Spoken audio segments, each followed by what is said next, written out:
मैं जो बात कर रहा हूँ वो है यूलर्स टोसेंट फंक्शन की। तो स्टार्ट करता हूँ with the heading Euler's टोसेंट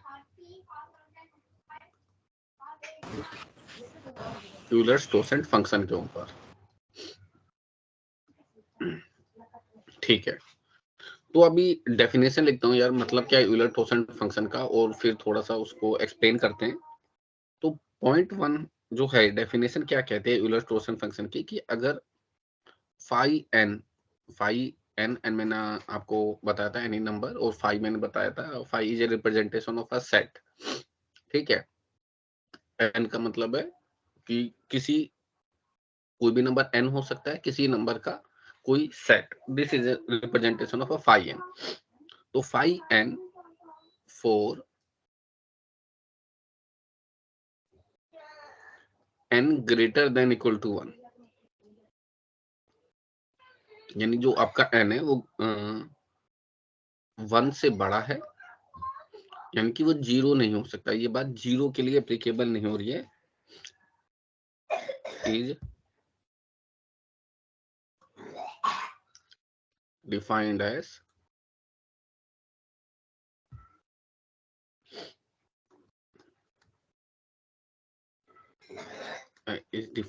the number of positive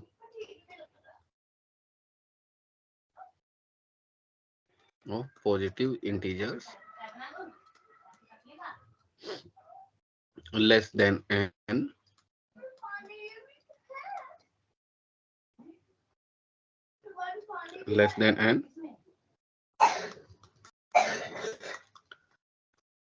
that are co-prime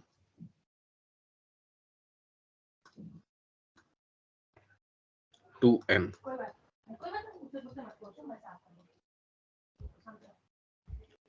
तो पहले मैं एक डेफिनेशन बताता हूँ कि यार क्या लिखा हुआ है इसमें, क्योंकि यूलर फंक्शन बस यही है जो एक डेफिनेशन है आपके सामने।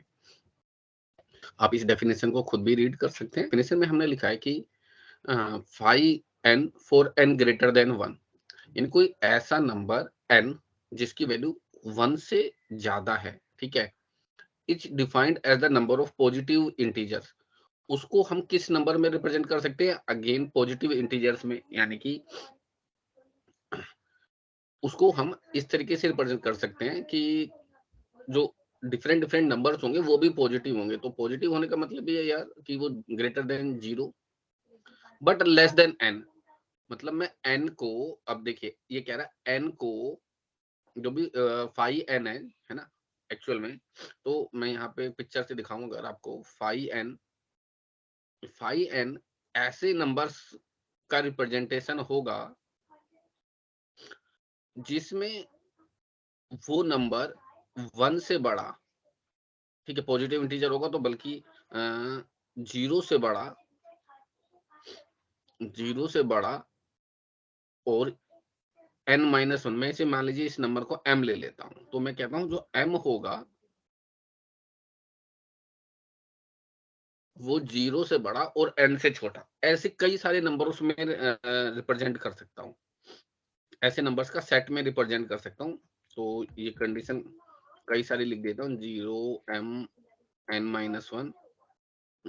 मान लीजिए मैं अलग अलग नंबर ले लेता हूँ, जैसे m है एक नंबर मैं m1 कह लेता हूँ। पहला नंबर m1 है, दूसरा m2 है, तीसरा भी कोई ऐसा नंबर है वो m3 है, ऐसे। ठीक है, तो ये जो नंबर हुए, मान लीजिए 3 नंबर हैं, तो ये जो 3 नंबर है तो मैं फाइव एन को कैसे रिप्रेजेंट कर सकता हूँ? फाइव एन है हमारा सेट ऑफ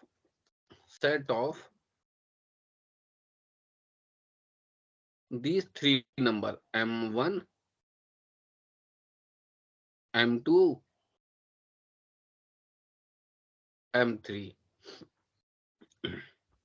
ठीक है, ये 3 नंबर्स का सेट है।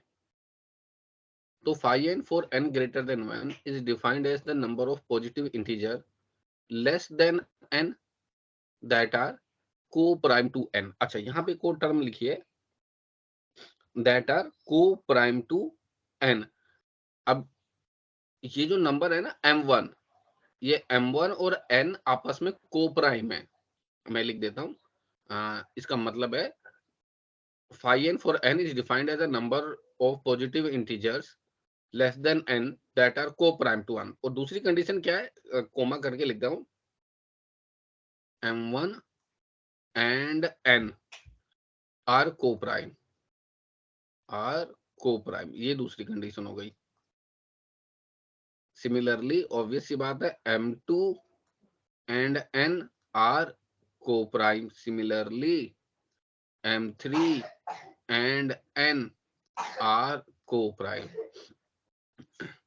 को-प्राइम क्या होता है? को-प्राइम वो नंबर होते हैं जिनका ग्रेटेस्ट कॉमन डिवीजर, कल जो हमने देखा था जीसीडी जिसे बोलते हैं, जिनका जीसीडी 1 हो, यानी कि कोई भी नंबर उन दोनों में से आपस में एक दूसरे को डिवाइड ना कर रहा हो। ठीक है, जैसे मान लीजिए एक नंबर 5 है और एक नंबर 8 हो गया, मैं एग्जांपल बता रहा हूँ।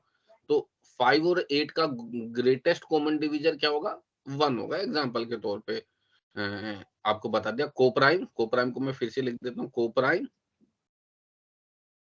मतलब जिनका ग्रेटेस्ट कॉमन डिवीजर, तो शॉर्ट कट में लिख देना जीसीडी, जिनका ग्रेटेस्ट कॉमन डिवीजर 1 हो, 1 से ज्यादा ना हो। ठीक है, यानी कि दो नहीं हो सकता। मान लीजिए एक नंबर है 4 और एक नंबर है 8, तो इसका ग्रेटेस्ट कॉमन डिवीजन क्या हो गया? 4 ही हो गया। एक नंबर है 3, दूसरा नंबर है मान लीजिए 6, तो इसका ग्रेटेस्ट कॉमन डिवीजन खुद 3 हो गया।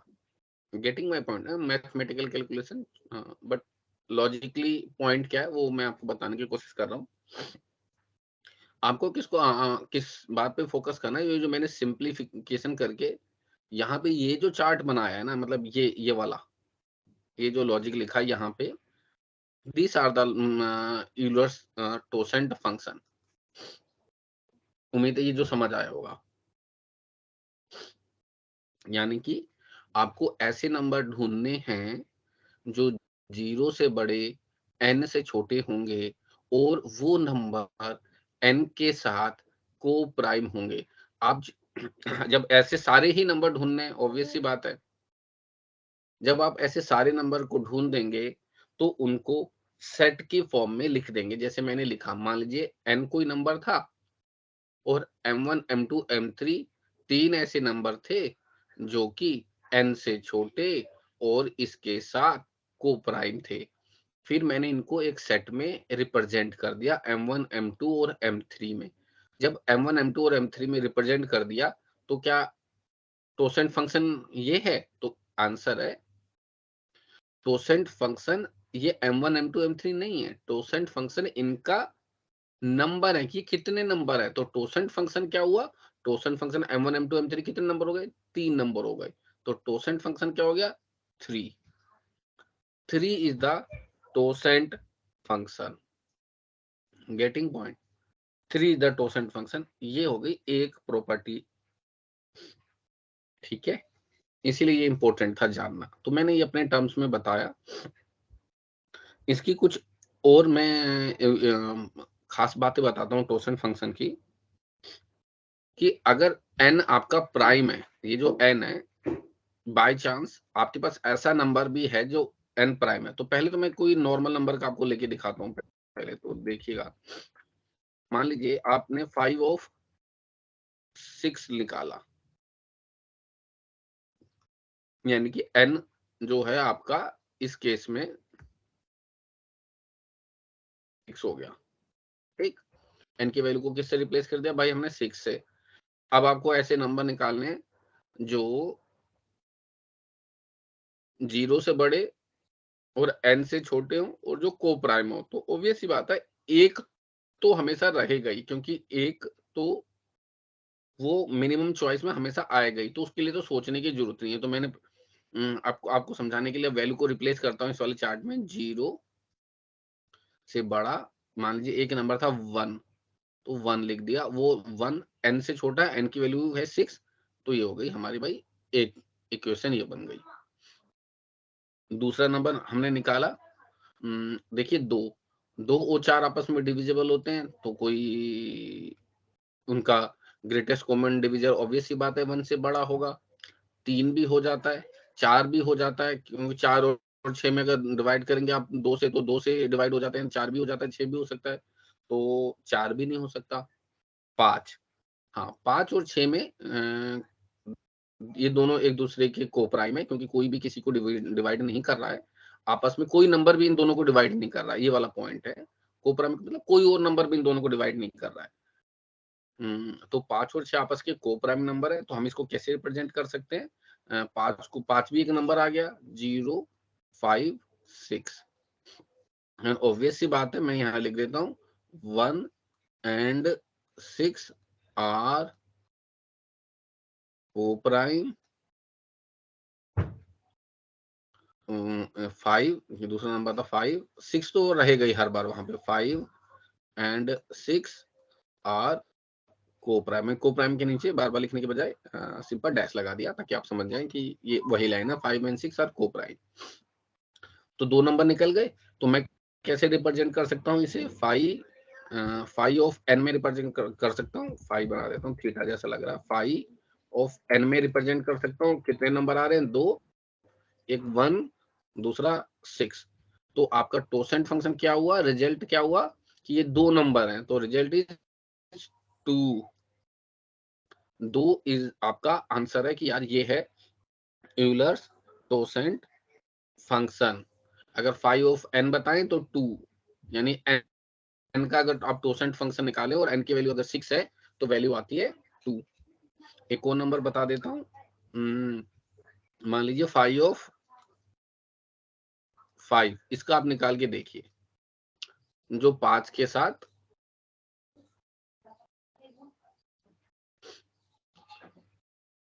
को प्राइम है, 0 से बड़े हैं और 5 से छोटे हैं। तो अगर आप ध्यान से देखेंगे तो आपको समझ आएगा कि लॉजिक वाली बात है कि यार 5 क्या है?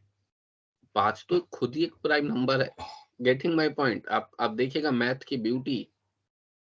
तो अगर 5 एक प्राइम नंबर है, तो इसका मतलब है 5 से छोटे सभी नंबर, ध्यान दीजिएगा, अगर कोई प्राइम 5 एक प्राइम नंबर है, तो पहले मैं लिख देता हूँ, क्योंकि 5 प्राइम नंबर है, इसका मतलब है एक एक तो हमेशा रहता ही है कि एक 5 से छोटा है, वो भी इसके साथ को प्राइम है। फिर नेक्स्ट नंबर मान लीजिए मैं 2 लेता हूँ, क्योंकि 2 और 5 आपस में को प्राइम है। कोई भी नंबर ना 2 को डिवाइड कर रहा है और ना 5 को डिवाइड कर रहा है। इन दोनों का ग्रेटेस्ट कॉमन डिविजन 1 ही है। 1 ही एक ऐसा नंबर है जो कि 2 को भी डिवाइड कर रहा है और 5 को भी डिवाइड कर रहा है। Getting point? तो यहाँ पे मैंने लिख दिया 2। 2 भी एक ऐसा नंबर है। अब क्योंकि ये प्राइम है, तो ऑब्वियस सी बात है यार 3 भी ऐसा आएगा, क्योंकि 3 भी इस रूल को सेटिस्फाई कर रहा है। देन 4 भी आएगा यार, क्योंकि ये खुद ही प्राइम है ना, तो ये तो किसी से होगा ही नहीं। तो दूसरा नंबर ऑटोमेटिकली इसके साथ को प्राइम हो गया। इससे छोटा नंबर बस छोटा होना चाहिए, क्योंकि रूल क्या आता है? n-1। तो n-1 आपका नंबर हो गया, और ये आपस में ऑब्वियस सी बात है, मैंने ये तो लिखा ही है कि ये सारे को प्राइम है। ठीक है, ऑब्वियस सी बात है कि ये कंडीशन तो सेटिस्फाई हो रही है कि 1 and 5 आर को प्राइम, 2 and 5 आर को प्राइम, 3 and 5 आर को प्राइम, 4 and 5 आर को प्राइम। अब इसका सेट अगर बना लूं शॉर्टकट में, तो कैसे लिखूंगा? 5 ऑफ 5 क्या बन गए? कितने नंबर आए बॉस अपने निकल के? अपने निकल के आए नंबर, मैं नंबर लिख देता हूँ। नंबर निकल के आए थे 1,2,3,4 ये नंबर आए। तो कितनी वैल्यू होगी फाइनल?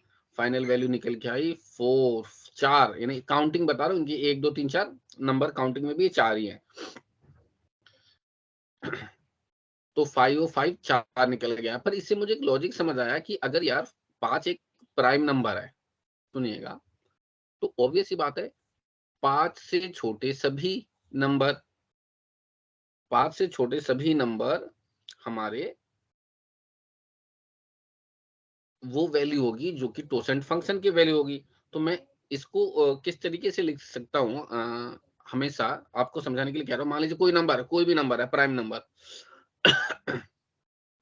मान लीजिए 19 है, 5 ऑफ 19, 19 प्राइम है। तो मुझे पता है ना यार, 1 से लेके 18 तक, 1 से लेके 1 2 3 अप टू 18, 1 से लेके 18 तक ये सारे वो नंबर होंगे जो इसके साथ भैया को प्राइम होंगे। तो इनकी संख्या कितनी है? ऑब्वियस सी बात है 18। तो अब इसको अगर मैं इसको मैथमेटिकल वे में जनरलाइज करूं, तो अगर मैं ऐसे लिखूं कि 5 of n where n is a prime number, where n is a prime number, तो 5 ऑफ n की वैल्यू क्या होगी, यानी इसके टोसन फंक्शन की वैल्यू क्या होगी? तो 5 ऑफ n बराबर होगा n माइनस 1। भाई एक कम तक 19 के 19 अगर आपका 19 अगर आपका एक प्राइम नंबर है, तो इसके टोसेंट फंक्शन की वैल्यू 18 होगी।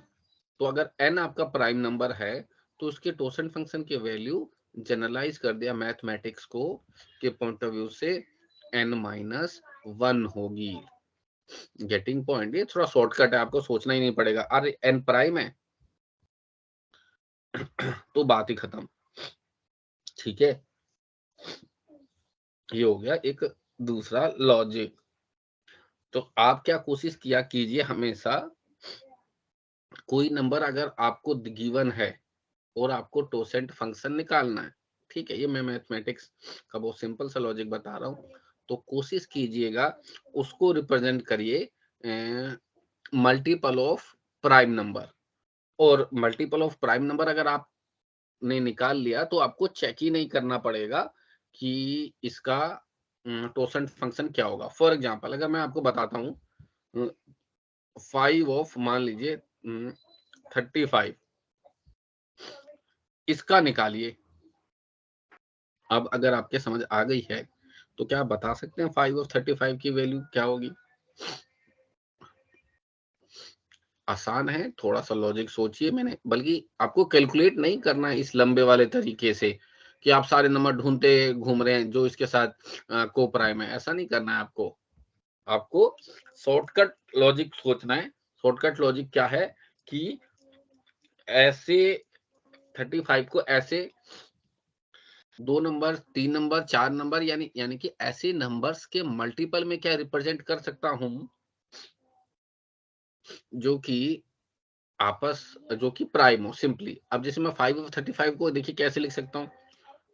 5 ऑफ 35 को ऐसे तो लिख सकता हूँ ना, 5 मल्टीप्लाई बाय 7। ये तो इंटरनल तो मैं लिख सकता हूँ कि 5 इंटू 7 35 होता है। तो इसका क्या मतलब हुआ? इसका मतलब ये हुआ कि मैं इसको ऐसे रिप्रेजेंट कर सकता हूँ।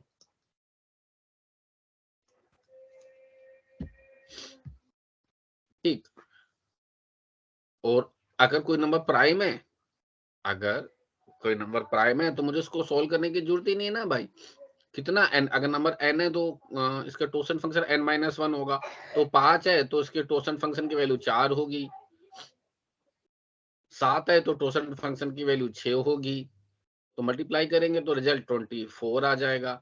तो इसका मतलब है 5 ऑफ 35, यानी कि 24 ऐसे नंबर्स हैं जो एक से बड़े, एक 0 से बड़े, 35 से छोटे हैं, और जो 35 के साथ को प्राइम है।